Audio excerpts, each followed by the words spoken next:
Hi, everyone, and welcome to another edition of Adam's Music Box, where today I want to talk to you about Scott Walker. Now, Scott Walker got his start with the Walker brothers, who were not brothers. So while the Everlys, the Isleys, the Allmans, the Van Halens were brothers, the Righteous were not brothers, and the Walkers were not brothers. But they did some really great songs together that were both very much of the time of psychedelic Baroque style orchestrated vocal music, but there was also something that made them stand apart from the rest of the pack, and that was the incredibly dramatic and very dark timbre of Scott Walker's vocals. The most noted song and most, I think the best song from that era was a song called "The Sun Ain't Gonna Shine Anymore." It's a real powerful pop ballad with all of the kind of longing and drama and intrigue that one would expect from that psychedelic era.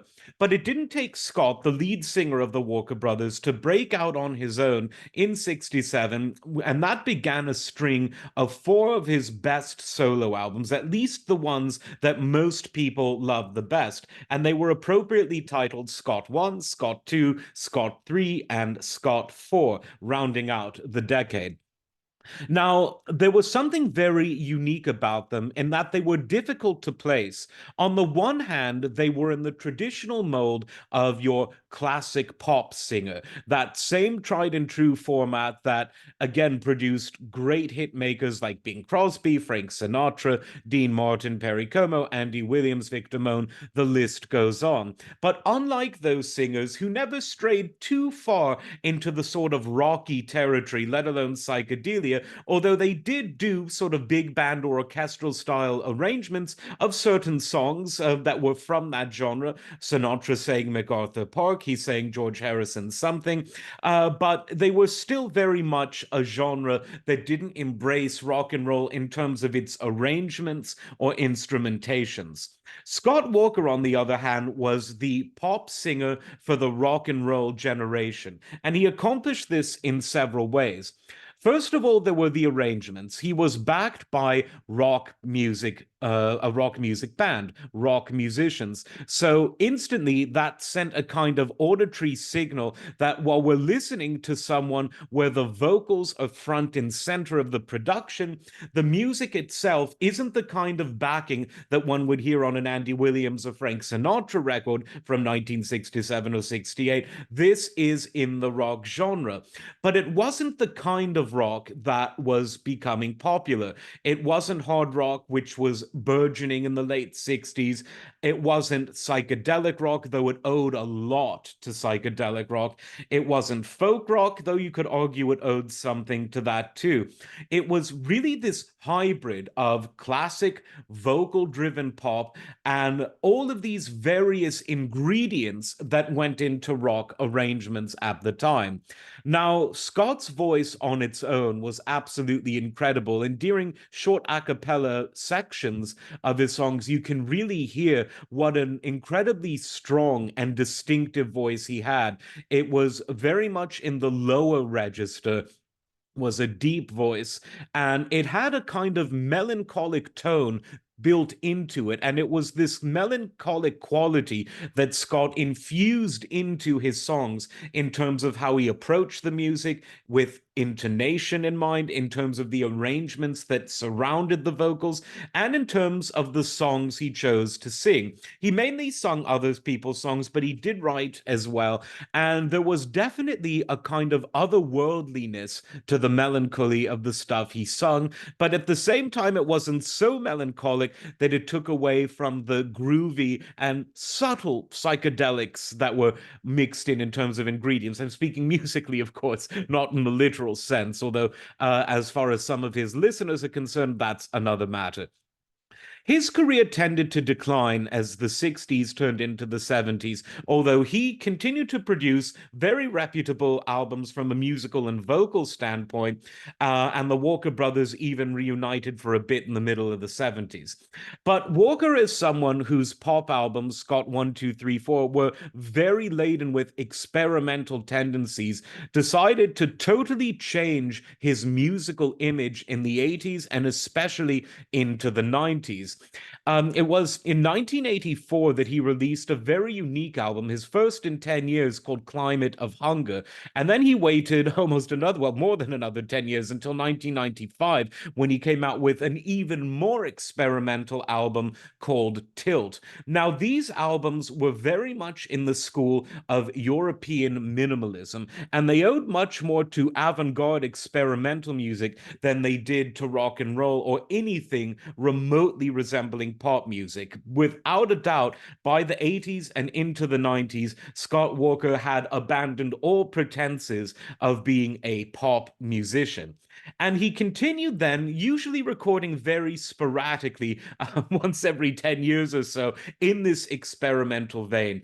Tilt was followed up 10 years, well, 11 years later, by an album called The Drift. And then in the final few years of his life, he did record slightly more frequently, but only just. And then he tended to slow things down before his unfortunate death in 2019. So, what made Scott Walker unique? Well, it was first and last his voice. That deep, moving voice was something that could really carry a tune, even with minimal arrangements. And that may well have been the unconscious motivation behind his stripped down experimental music from the last 30 or so years of his career, from 1986 up to his death. These albums were very sparse in terms of their musical arrangements, and they really let his voice do all the proverbial talking, which was mostly singing, but some of it was spoken, some of it was whispered.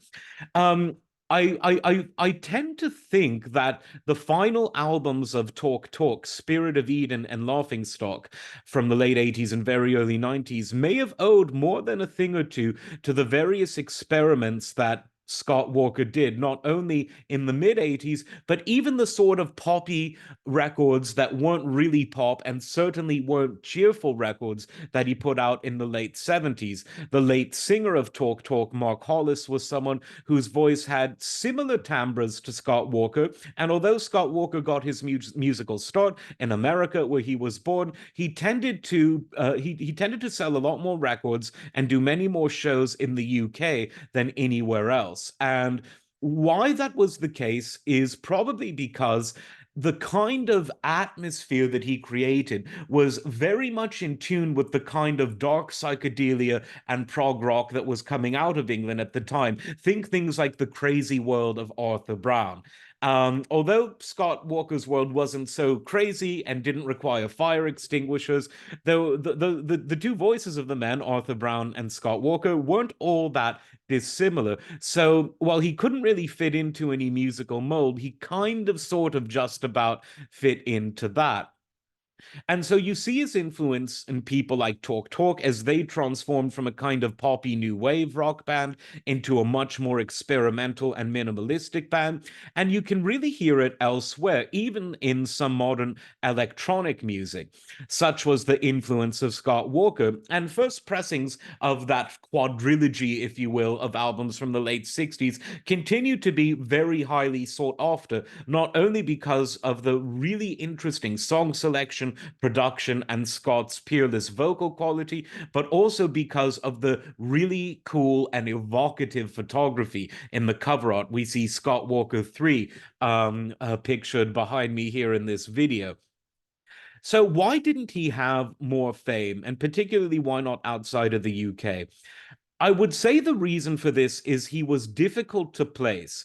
He wasn't a lead vocalist in a rock band, not neither hard rock, soft rock, folk rock, country rock, southern rock, psychedelic rock. He wasn't that.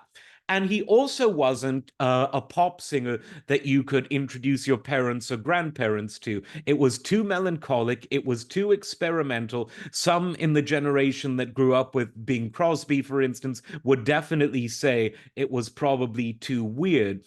So he didn't fit into the classic pop stereotype. He didn't fit into rock music, didn't fit in even really to the singer-songwriter mold. He was really something else. And it was difficult to market him because of that.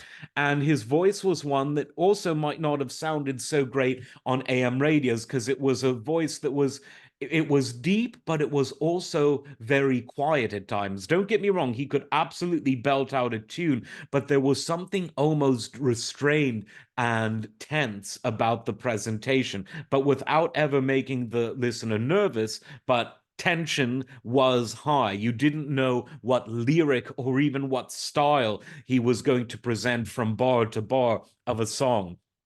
But his records were brilliant from start to finish. There's no argument about that, no argument about the quality of his voice.